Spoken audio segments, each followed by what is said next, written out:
نه یا آقا، نه یا بابا. 1 میلیارد پول موتور هم دادی، قراره تو درک جا بمونی. شما پیچیدی جلو من. آقا افسر بگو بیا. افسر اومد. آقا مقصر موتور قرمز شما هم قرمز. آقا این خیلی رفیق پیچیده جلو فروشه. من، اصلا کلا مقصره. آبی اینا هم بود آبی مقصر بود. فنن.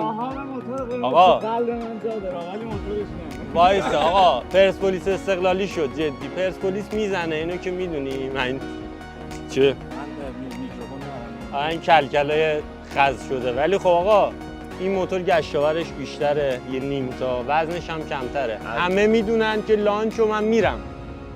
همینجا جمع کن برو بیرون. دور بزن جاده هایی رو برو. همه اینا رو میدونن ولی معمولا موتور آبی قوی نه معمولا اینجوریه. آقا 500 آقا قراره نهایتا قراره یه ذره عقب بیفتم دیگه. 600 میلیون 700 میلیون به فرقشه. نظر من کاملا ارزشش رو داره. برو بیرون آقا، برو بیرون. آقا بریم تو درک ببینیم چی میشه.